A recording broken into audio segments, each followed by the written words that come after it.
ഓം നമ ശിവായ.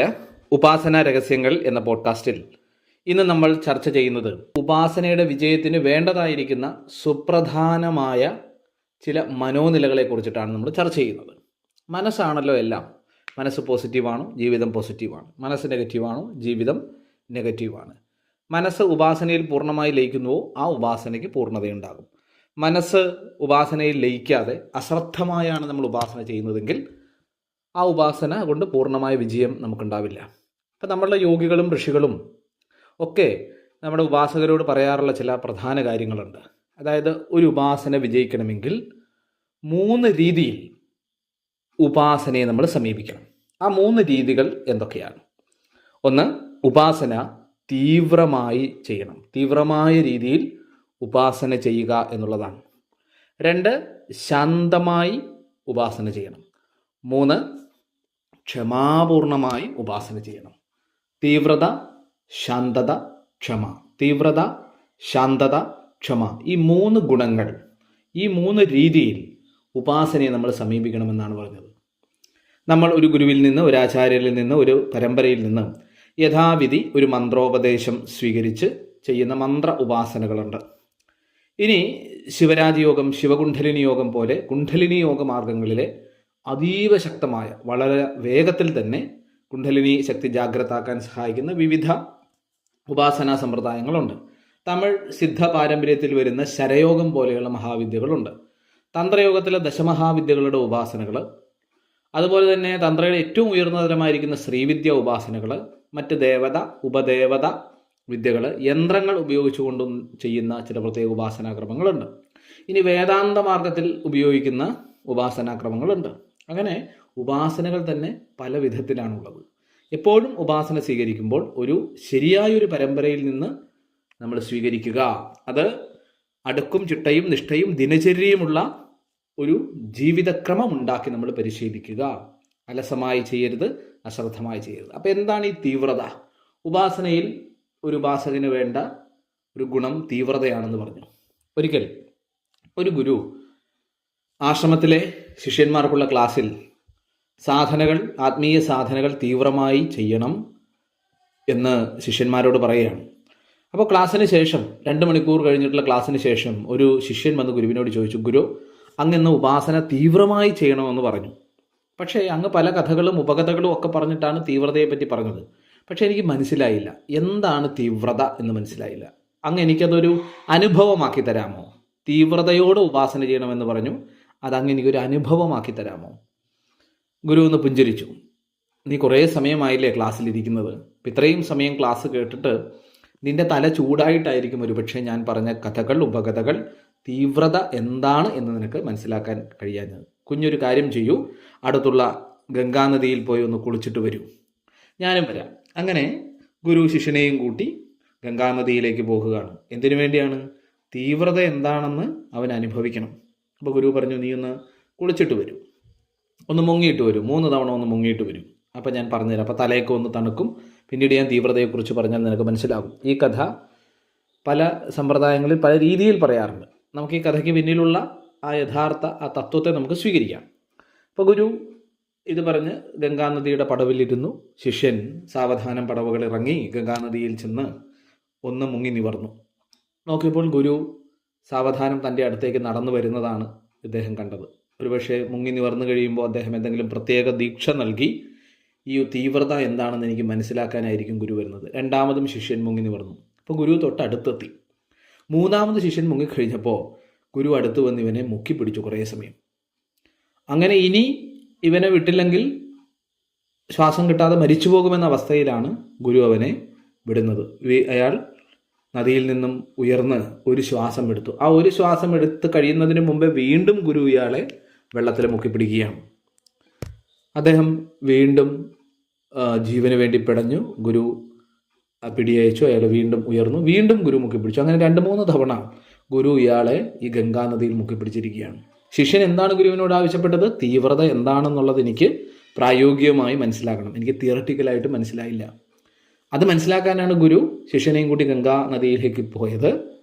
ഒന്ന് മുങ്ങി നിവർന്നു വന്നാൽ ഗുരു കാര്യങ്ങൾ ദീക്ഷ നൽകി പഠിപ്പിക്കുമെന്നാണ് ശിഷ്യൻ വിചാരിച്ചിരുന്നത്. പക്ഷേ ഗുരു ഇയാളെ മുക്കിപ്പിടിച്ചു. അങ്ങനെ അവസാനം മരണവെപ്രാളത്തോടുകൂടി ഇയാൾ ഓടി ഗംഗയുടെ പടവുകളിൽ കയറി കിടന്നു. ശ്വാസം കിട്ടാതെ അണയ്ക്കുകയാണ്. എന്നിട്ട് അദ്ദേഹം ഗുരുവിനെ നോക്കി പറഞ്ഞു, ഒരല്പം ദേഷ്യത്തോടുകൂടി ഈർഷ്യയോടുകൂടി ഗുരുവിനെ നോക്കിയിട്ട് പറഞ്ഞപ്പോൾ ഗുരു വെള്ളത്തിൽ നിന്ന് ചിരിച്ചുകൊണ്ടിരിക്കുകയാണ്. കുടുകുടാ ഗുരു ചിരിക്കുകയാണ്. അവ പറഞ്ഞു, അങ്ങ് എന്ത് പണിയാണ് കാണിച്ചത്? എന്നെ വെള്ളത്തിൽ മുക്കിക്കൊല്ലാനായിട്ട് അങ്ങ് ശ്രമിച്ചുവോ? ഞാൻ അങ്ങയോട് തീവ്രമായി ഉപാസന ചെയ്യണം എന്ന് പറഞ്ഞപ്പോൾ അതെന്താണെന്ന് എന്നെ പ്രായോഗികമായി മനസ്സിലാക്കാനല്ലേ ആവശ്യപ്പെട്ടുള്ളൂ. അങ്ങക്ക് ഉത്തരം അറിയില്ലെങ്കിൽ അറിയില്ല എന്ന് പറഞ്ഞാൽ പോലെ അങ്ങ് എന്തിനാണ് എന്നെ ഈ ഗംഗാനദിയിൽ കൊണ്ടുവന്ന് ശ്വാസം മുട്ടിച്ച് കൊല്ലാൻ ശ്രമിച്ചത്? അപ്പോൾ ഗുരു വീണ്ടും ആ നദിയിൽ നിന്നിറങ്ങി പടവുകളിലേക്ക് വന്ന് ഗുരു വീണ്ടും കൂടുകൂടെ ചിരിക്കുകയാണ്. അപ്പോൾ ശിഷ്യൻ തല്ല അത്ഭുതത്തോടെയും ആശ്ചര്യത്തോടെയും ഗുരുവിനെ നോക്കി. അങ്ങ് എന്താണ് ചിരിക്കുന്നത്? വീണ്ടും വീണ്ടും ചിരിക്കുന്നത്? അങ്ങക്ക് എന്നെ മുക്കിക്കൊല്ലാൻ ശ്രമിച്ചതിൽ ഒരു പശ്ചാത്താപവുമില്ലേ? ഗുരു അടുത്ത് ചെന്ന് ശിഷ്യൻ്റെ തലയിൽ കൈവച്ചുകൊണ്ട് പറഞ്ഞു, മകനെ, നീ എന്നോട് ആവശ്യപ്പെട്ടത് എന്താണ്? തീവ്രതയെപ്പറ്റി സൈദ്ധാന്തികമായി തിയററ്റിക്കലായി ഞാൻ പറഞ്ഞിട്ട് നിനക്ക് മനസ്സിലായില്ല. അപ്പം എന്താണ് തീവ്രത എന്ന് എനിക്ക് അനുഭവിക്കണം എന്ന് നീ പറഞ്ഞു. ആ അനുഭവമാണ് നിനക്കിപ്പോൾ ഉണ്ടായത്. ശിഷ്യന് മനസ്സിലായില്ല. അദ്ദേഹത്തിന് മനസ്സിലായി ഗുരു തന്നെ എന്തോ പഠിപ്പിക്കുകയാണ്. എന്തോ പഠിപ്പിക്കാനാണ് ഗുരു ഇത്തരത്തിൽ ഈ ഒരു പരീക്ഷണം ചെയ്തത്, തന്നെ വെള്ളത്തിൽ മുക്കിപ്പിടിച്ചത്. അദ്ദേഹം ഗുരുവിൻ്റെ പാദങ്ങളിൽ നമസ്കരിച്ചുകൊണ്ട് ചോദിച്ചു, എന്താണ് ഗുരു, അങ്ങ് എന്താണ് പറഞ്ഞത്? എനിക്ക് ഒന്നുകൂടി വ്യക്തമാക്കി തരൂ. ശിഷ്യനെ അടുത്തിരുത്തി മൂർധാവിൽ തഴുകിക്കൊണ്ട് അനുഗ്രഹിച്ചുകൊണ്ട് ഗുരു പറഞ്ഞു, കുഞ്ഞെ, നീ ഗംഗാനദിയിൽ മുങ്ങിയപ്പോൾ ഞാൻ നിന്നെ മുക്കിപ്പിടിച്ചു. ആ സമയം നീ ഏറ്റവും അധികം ആഗ്രഹിച്ചത്, തീവ്രമായി ആഗ്രഹിച്ചത് എന്തിനായിരുന്നു? പണത്തിനാണോ? പ്രശസ്തിക്കാണോ? മറ്റെന്തെങ്കിലും ലൗകിക ഭൗതിക വസ്തുക്കൾക്കാണോ? എന്തെങ്കിലും ആഗ്രഹങ്ങൾക്കാണോ? ശിഷ്യൻ മറുപടി ഉടൻ പറഞ്ഞു, അല്ല ഗുരു, ഞാൻ അവിടെ ആഗ്രഹിച്ചത്, വെള്ളത്തിൽ മുങ്ങിക്കിടന്നപ്പോൾ ഞാൻ ആഗ്രഹിച്ചത് ഒരിറ്റ് ശ്വാസത്തിനാണ്, ഒരിറ്റ് ജീവവായുവിന് വേണ്ടിയാണ് ഞാനിവിടെ ആഗ്രഹിച്ചത്, ഏറ്റവും അധികം തീവ്രമായി ആഗ്രഹിച്ചത്. കുഞ്ഞെ, ഇതുപോലെയാകണം നിന്റെ സാധന.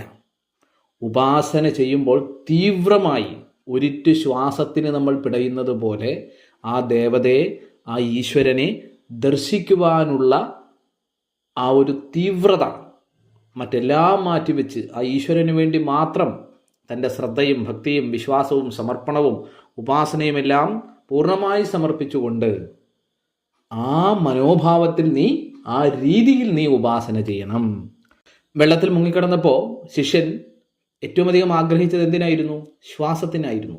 എന്നതുപോലെ ഒരിറ്റ് ശ്വാസത്തിന് നമ്മൾ ആഗ്രഹിക്കുന്നത് പോലെ, കേഴുന്നത് പോലെ ഈശ്വര ദർശനത്തിനായിട്ട് നമ്മൾ ആഗ്രഹിക്കണം. ആ തീവ്രതയോടെ ഉപാസന ചെയ്യണമെന്നാണ്. രാമകൃഷ്ണ പരമഹംസരുടെ കഥ നമ്മൾ കേട്ടിട്ടുണ്ട്. സ്വാമി വിവേകാനന്ദൻ്റെ ഗുരുവായിരിക്കുന്ന രാമകൃഷ്ണ പരമഹംസർ, അദ്ദേഹം ഇതേപോലെ ഈശ്വരനെ മാതൃഭാവത്തിൽ, കാളീഭാവത്തിലാണ് ആരാധിച്ചിരുന്നത്. അദ്ദേഹം ഒരിക്കൽ തീവ്രമായി ഉപാസന ചെയ്ത് കാളി ദർശനം ഉണ്ടാകുന്നില്ല. അപ്പോൾ രാമകൃഷ്ണ പരമഹംസർ പറയുന്നുണ്ട്, ഇനി അമ്മ എനിക്ക് ദർശനം നൽകിയില്ലെങ്കിൽ ഞാൻ എൻ്റെ ശിരസ് ഛേദിച്ച് ഈ ഹോമകുണ്ഡത്തിൽ അർപ്പിക്കും. അത്ര തീവ്രമായിരുന്നു അദ്ദേഹത്തിൻ്റെ സാധന, അത്ര തീവ്രമായിരുന്നു. ഒരു കുഞ്ഞ് അമ്മയെ കാണാതെ കരയുന്നത് പോലെ, അല്ലെങ്കിൽ നദിയിൽ മുങ്ങിയ ഒരുവൻ ഒരിറ്റ് ശ്വാസത്തിന് തീവ്രമായി ആഗ്രഹിക്കുന്നത് പോലെ രാമകൃഷ്ണൻ ദേവീ ദർശനത്തിന് അതിതീവ്രമായി ആഗ്രഹിച്ചു. അമ്മ വന്നില്ല. അദ്ദേഹം എന്ത് തീരുമാനിച്ചു? ഈ നാമജപത്തിനൊടുവിൽ അമ്മ വന്നില്ലെങ്കിൽ എൻ്റെ ശിരസ് ഞാൻ ഈ ഹോമകുണ്ഡത്തിൽ അർപ്പിക്കും. അത്ര തീവ്രമായിരുന്നു. ഇത് മനസ്സിലാക്കിയ പ്രപഞ്ചശക്തി, ഈശ്വരശക്തി, പരമേശ്വര ശക്തി, പരാശക്തി, ആദിപരാശക്തി കാളിയുടെ രൂപത്തിൽ രാമകൃഷ്ണന് ദർശനം കൊടുത്തു. ഇല്ലെങ്കിൽ രാമകൃഷ്ണൻ അത് ചെയ്യും. അത്ര തീവ്രമായിരുന്നു. കപടഭക്തിയല്ല, പൂർണ്ണ സമർപ്പണത്തോടെ, ഭക്തിയോടെ, വിശ്വാസത്തോടെയുള്ള വിളിയായിരുന്നു, പറച്ചിലായിരുന്നു അത്. അപ്പോൾ ഇതേ തീവ്രത നമ്മളുടെ ഉപാസനകളിൽ പുലർത്തണം. നമ്മൾ ഉപരിപ്ലവമായി ഉപാസന ചെയ്തിട്ട് കാര്യമില്ല. ആർക്കാനും വേണ്ടി എന്തോ ഒരു ചടങ്ങ് ചെയ്യുന്നത് പോലെ, എന്നും രാവിലെ 5 മണിക്ക് എഴുന്നേറ്റ് സാധന ചെയ്യണം എന്ന് ഒരു പകുതി മനസ്സോടുകൂടിയോ അശ്രദ്ധമായിട്ടോ അലസമായിട്ടോ മടി പിടിച്ചോ ഉപാസന ചെയ്താൽ അതിൽ വിജയിക്കാൻ സാധ്യമല്ല. ഒരു കടലിൻ്റെ മുകൾ തട്ടിൽ പല വിധത്തിലുള്ള അഴുക്കുകളും വെള്ളത്തിന് മുകളിലൂടെ ഒഴുകി വരും. മുത്തുച്ചിപ്പി കിട്ടണമെങ്കിലോ കടലിൻ്റെ മുകൾ തട്ടിൽ നിന്നിട്ട് കാര്യമില്ല, അതിൻ്റെ ആഴങ്ങളിലേക്ക് പോകണം. എന്നതുപോലെ ഒരു വഴിപാട് പോലെ നിത്യോപാസന ചെയ്തു പോയിട്ട് കാര്യമില്ല. ഇതേപോലെ തീവ്രതയോടെ ഈശ്വരനെ കാണണം, ദർശിക്കണം, ഈശ്വരാനന്ദം, ഈശ്വര അനുഭൂതി ഈശ്വര സാമീപ്യം ഇത് അനുഭവിക്കണമെന്ന തീവ്രമായ മനോഭാവം വേണം. ഈ തീവ്രത പറഞ്ഞെങ്കിൽ എന്തു വേണം? പഠിച്ച ഉപാസന ശ്രദ്ധയോടെ, ഭക്തിയോടെ, വിശ്വാസത്തോടെ, സമർപ്പണത്തോടെ ചെയ്യണം. എന്താണ് ശ്രദ്ധ എന്ന് പറഞ്ഞു കഴിഞ്ഞാൽ? ശ്രദ്ധ എന്ന് പറഞ്ഞാൽ ഒന്നിലേക്കുള്ള പൂർണ്ണ ലയനമാണ് ശ്രദ്ധ. ശ്രദ്ധ തീവ്രമാകുമ്പോൾ അത് ഏകാഗ്രതയായി മാറുന്നു. ഏകാഗ്രത തീവ്രമാകുമ്പോൾ അത് ധാരണയായി മാറുന്നു. ധാരണ തീവ്രമാകുമ്പോൾ അത് ധ്യാനമായി മാറുന്നു. ധ്യാനം തീവ്രമാകുമ്പോൾ അത് സമാധിയായി മാറുന്നു എന്നാണ് പറയുക. ശ്രദ്ധ എന്ന് പറഞ്ഞാൽ പല കാര്യങ്ങളുണ്ട്, അതിലൊന്നിലേക്ക് നമ്മൾ കേന്ദ്രീകരിക്കുന്നു. ഒരു മുറിയിൽ പല വസ്തുക്കളുണ്ട്, നമ്മൾ അവിടെ ഇരിക്കുന്ന ഒരു മൊബൈൽ ഫോണിലേക്ക് കേന്ദ്രീകരിക്കുന്നു. ഒരു ജനക്കൂട്ടത്തിനിടയിൽ ധാരാളം ആളുകളുണ്ട്, നമ്മൾ കാണേണ്ട ആളിലേക്ക് നമ്മൾ കേന്ദ്രീകരിക്കുന്നു. ഒരു പൂന്തോട്ടത്തിൽ അനേകം പൂക്കളുണ്ട്, റോസയുണ്ട്, മുല്ലയുണ്ട്, ചെത്തിയുണ്ട്, ചെമ്പകമുണ്ട്. നമുക്കിഷ്ടപ്പെട്ട ചെമ്പകപ്പൂവിലേക്ക് നമ്മൾ ശ്രദ്ധിക്കുന്നു, അല്ലേ? പലതുള്ളതിൽ ഒന്നിലേക്ക് നമ്മളുടെ ഇന്ദ്രിയം, അതിന് പിന്നിലെ മനസ്സ് കേന്ദ്രീകരിക്കുന്നതാണ് ശ്രദ്ധ. ആ കേന്ദ്രീകരണത്തിൻ്റെ സമയം കൂടുമ്പോൾ 2 മിനിറ്റ് 3 മിനിറ്റ് ഒക്കെ ആകുമ്പോൾ അത് ഏകാഗ്രത എന്ന അടുത്ത തലത്തിലേക്ക് പോരും. ശ്രദ്ധയിൽ നിന്നാണ് ഏകാഗ്രത രൂപപ്പെടുന്നത്. അങ്ങനെ ആ ഒരു വസ്തുവിനെ 2-3 മിനിറ്റ് ശ്രദ്ധിക്കുന്നു. 2-3 മിനിറ്റ് കഴിയുമ്പോൾ ശ്രദ്ധ എന്നുള്ളത് കുറേ കൂടി തീവ്രമായ ഏകാഗ്രതാഭാവത്തിലേക്ക് വരും. നമ്മൾ അത് മാത്രമാകും. പണ്ട് പാണ്ഡവന്മാരും അർജുനന്മാരും ദ്രോണാചാര്യരുടെ കീഴിൽ അസ്ത്രവിദ്യ അഭ്യസിച്ച സമയത്ത് നമ്മൾ ആ കഥ കേട്ടിട്ടുണ്ട്. ഒരു മരത്തിൽ ഒരു കൃത്രിമ കിളിയെ ഉണ്ടാക്കിക്കൊണ്ട് ദ്രോണാചാര്യർ പലരെയും വിളിച്ചു ചോദിച്ചു. ഭീമനെ വിളിച്ചു ചോദിച്ചു, നീ മരത്തിൽ എന്ത് കാണുന്നു? നകുലനെ, സഹദേവനെ, മറ്റാൾക്കാരെയൊക്കെ വിളിച്ചു ചോദിച്ചു. അപ്പോൾ ചിലർ പറഞ്ഞു, ഞാൻ മരം കാണുന്നു, ഇലകൾ കാണുന്നു, ചില്ലകൾ കാണുന്നു, ആ കിളിയെ കാണുന്നു. ചിലരൊക്കെ കിളിയെ കണ്ടു എന്ന് പറഞ്ഞു, അല്ലേ? അർജുനൻ എന്ത് പറഞ്ഞു? ഞാൻ കിളിയുടെ കണ്ണ്. ഈ കഥ വ്യത്യസ്തമായ രീതിയിൽ പറയാറുണ്ട്. ആ കിളിയുടെ കണ്ണിനെ മാത്രമാണ് കാണുന്നത്. കണ്ണ് മാത്രമാണ് എൻ്റെ കണ്ണിന് പാത്രമാകുന്നത്. കണ്ണോട് കണ്ണ്. അസ്ത്രമയച്ചാൽ അത് അപ്പം തന്നെ വീണു എന്നാണ് പറയുക. നമ്മൾ ഏകാഗ്രത, ശ്രദ്ധ എന്നൊക്കെ പറയുമ്പോൾ ഈ കഥ പറയാറുണ്ട്. അപ്പോൾ എന്നതുപോലെ ഒരു ഉപാസകൻ അവൻ ചൊല്ലുന്ന മന്ത്രത്തിൽ പൂർണ്ണമായ ശ്രദ്ധ വരണം. ശ്രദ്ധ കൂടുതൽ തീവ്രമാകുമ്പോൾ അത് ഏകാഗ്രമാകും, കുറേ കൂടി ശക്തമായ ഭാവമായി. പിന്നീട് അത് ധാരണയാക്കും. ധാരണ എന്ന് പറഞ്ഞാൽ അത് മാത്രമാണ്. മരം കാണുന്നില്ല, ചില്ലകൾ കാണുന്നില്ല, കിളിയുടെ ഉടൽ കാണുന്നില്ല, കിളിയുടെ കണ്ണ് മാത്രം കാണുന്ന ആ ഒരു തലം. ശ്രദ്ധ, ഏകാഗ്രത, ധാരണ എന്ന് നമ്മൾ പറയും.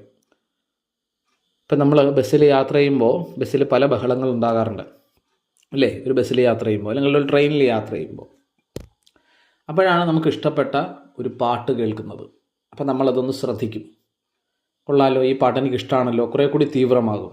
മറ്റ് ശബ്ദങ്ങളിൽ നിന്ന് മനസ്സ് കുറേ കൂടി ശക്തമായി ആ പാട്ടിലേക്ക് ലയിക്കും, പാട്ടിലേക്ക് കേന്ദ്രീകരിക്കപ്പെടും.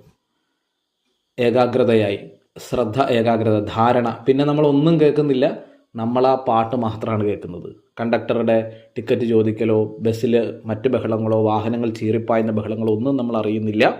ആ പാട്ടാണ്. നമ്മൾ ആ പാട്ടിലേക്ക് കൂടുതൽ ലയിച്ച് വരുമ്പോൾ ധാരണയായി. ധാരണയ്ക്ക് കൂടുതൽ ലയനം വരുമ്പോൾ നമ്മൾ പാടുന്ന തലത്തിലേക്കായി. നമ്മൾ യേശുദാസായി, എസ് ജാനകിയായി നമ്മൾ ആ പാട്ടിലെ ദൃശ്യങ്ങൾ കേട്ട് നമ്മൾ മനസ്സിൽ കാണുന്നു. മറ്റൊന്നും നമ്മുടെ മുമ്പിലില്ല. ധ്യാനമായി. അപ്പോൾ ശ്രദ്ധ, ഭക്തി, വിശ്വാസം, സമർപ്പണം ഇത് ഒരു ഉപാസനയുടെ വിജയത്തിന് ആവശ്യമാണെന്ന് പറഞ്ഞു. തീവ്രത കൂട്ടണമെങ്കിലും ശ്രദ്ധയോടെ, ഏകാഗ്രതയോടെ നമ്മൾ ചെയ്യണം. അപ്പോഴാണ് ആ ഉപാസനയിൽ ധാരണയുണ്ടാകുകയും അത് ധ്യാനത്തിലേക്കും പിന്നീട് സമാധിയിലേക്കും നയിക്കുന്നത്. അഷ്ടാംഗയോഗത്തിൽ മഹർഷി പറഞ്ഞ യമനിയമാസന പ്രാണായാമ പ്രത്യാഹാര ധാരണ ധ്യാന സമാധി എന്ന് പറയുന്ന അവസ്ഥ. അപ്പോൾ ഇത് ഉപാസകന് വേണ്ട ഏറ്റവും നല്ലൊരു ക്വാളിറ്റിയാണ് ശ്രദ്ധയോടെ ചെയ്യുക. ശ്രദ്ധ കൂട്ടാൻ എന്താണ് വഴി? അല്ലേ? തീവ്രതയോടെ ചെയ്യുക. തീവ്രത കൂട്ടാൻ എന്താണ് വഴി? ശ്രദ്ധ, ഭക്തിയോടുകൂടി ചെയ്യണം എന്ന് പറഞ്ഞാൽ എന്താ? Unconditional love towards God, that is devotion. മറ്റ് ഭൗതികമായ ഒന്നിനും വേണ്ടിയല്ലാതെ ഈശ്വരൻ്റെ സാമീപ്യത്തിന്, ഈശ്വരൻ്റെ ആനന്ദത്തിന് വേണ്ടിയുള്ള ഒന്ന്. ഇപ്പോൾ തൊട്ടിലിൽ കിടക്കുന്ന ഒരു കുഞ്ഞ് കരയാറുണ്ട്. അപ്പോൾ ബന്ധുക്കളൊക്കെ വന്ന് അവൻ്റെ കരച്ചിൽ മാറ്റാൻ വേണ്ടി ചില കളിപ്പാട്ടങ്ങളൊക്കെ കൊടുക്കും, അല്ലേ? ഒരു പാൽക്കുപ്പിയൊക്കെ എടുത്ത് കൊടുക്കും, ഒരു കിലുങ്ങുന്ന സാധനം കൊടുക്കും. ഇന്നത്തെ കാലത്ത് മൊബൈൽ ഫോണൊക്കെ കൊടുക്കും.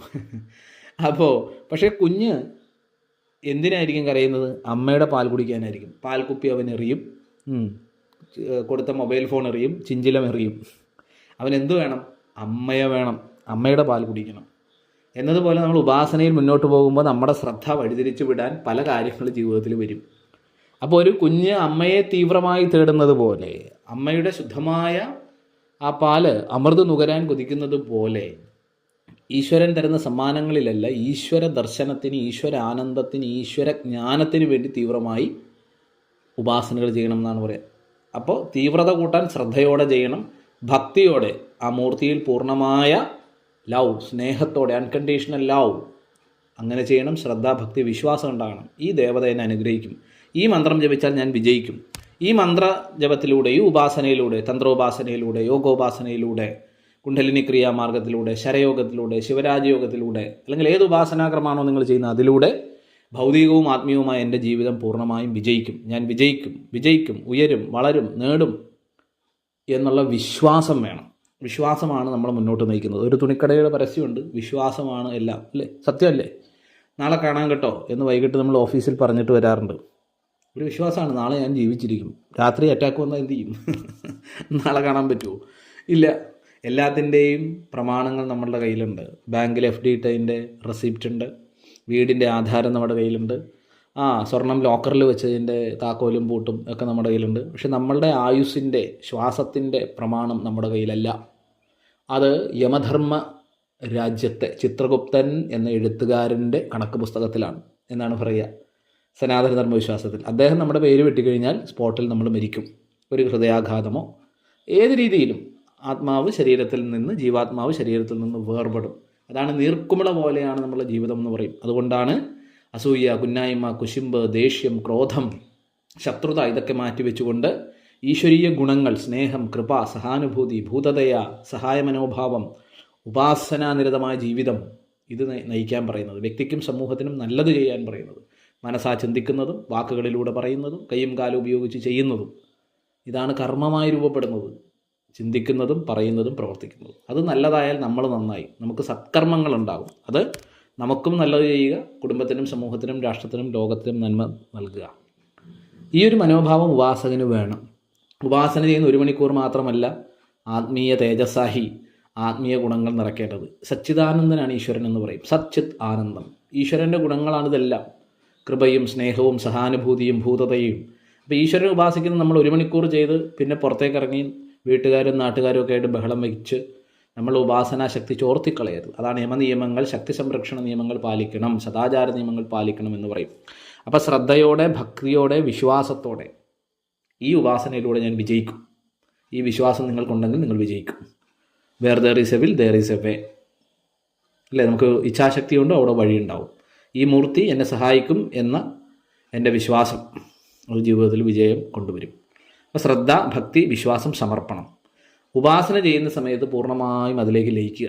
മറ്റൊന്നിനെപ്പറ്റിയും ആ സമയത്ത് ചിന്തിക്കരുത്. പൂർണ്ണമായ സമർപ്പണം, അല്ലേ? ഒരു സമ്പൂർണ്ണമായൊരു ഡെഡിക്കേഷൻ നമുക്കതിൻ്റെ അകത്ത് വേണം. ശ്രദ്ധ, ഭക്തി, വിശ്വാസം, സമർപ്പണം, ഇത്രയും കാര്യങ്ങളോടുകൂടി ചേരുന്നതാണ് തീവ്രത എന്ന് പറയുന്നത്. അപ്പോൾ ശ്രദ്ധയോടെ, ഭക്തിയോടെ, വിശ്വാസത്തോടെ, സമർപ്പണത്തോടെ ഒരു ഉപാസന ചെയ്യുമ്പോൾ ഈശ്വരനെ ദർശിക്കണം എന്നുള്ള തീവ്രത നമുക്ക് വരും എന്നുള്ളതാണ് ഋഷികൾ പറയുക. അപ്പോൾ ഈ ഒരു കാര്യം ഉപാസനാ രഹസ്യങ്ങളിൽ നമ്മൾ ഒന്ന് മനസ്സിലാക്കുക. നിങ്ങൾ ഗുരുവിൽ നിന്ന്, ആചാര്യയിൽ നിന്ന്, പരമ്പരയിൽ നിന്ന് സ്വീകരിച്ച ഉപാസന ദിവസത്തിൻ്റെ തുടക്കത്തിൽ തന്നെ എണീറ്റ് രാവിലെ 1.5 മണിക്കൂറിനുള്ളിൽ തന്നെ നിങ്ങൾ ഉപാസന ചെയ്യുക. First impression is the best impression. ശരീരത്തെയും മനസ്സിനെയും ബൗദ്ധികതലത്തെയും ചക്രതലത്തെയും പ്രാണതലത്തെയും എനർജൈസ് ചെയ്യുന്ന മെത്തേഡുകൾ ചെയ്ത് മനസ്സാവാച കർമ്മണ ഉള്ള കാര്യങ്ങളൊക്കെ നല്ലതാക്കുക. നല്ല പ്രോഗ്രാം ചെയ്തു പോകുക. ഇന്നെല്ലാം ശുഭമാകും, ശരിയാകും, വിജയിക്കും, ഉയരും, വളരും, നേടും. ഇങ്ങനെയുള്ള ശുഭചിന്തകളോടുകൂടി മൈൻഡിനെ, ബ്രെയിനിനെ പ്രോഗ്രാം ചെയ്യാനായിട്ട് ഉപാസന നിങ്ങളെ സഹായിക്കും. അപ്പോൾ ഉപാസനയിൽ വേണ്ട ഒരു പ്രധാന ക്വാളിറ്റിയാണ്, അല്ലെങ്കിൽ ഉപാസന ചെയ്യേണ്ട ഒരു പ്രധാന രീതിയാണ് തീവ്രമായി ചെയ്യുക എന്നുള്ളത്. ഇനി ശാന്തമായും ക്ഷമയോടുകൂടിയും ഉപാസന ചെയ്യണം. അത് അടുത്ത പോഡ്കാസ്റ്റിൽ നമുക്ക് വിവരിക്കാം. നമസ്തേ. ഓം നമഃ ശിവായ.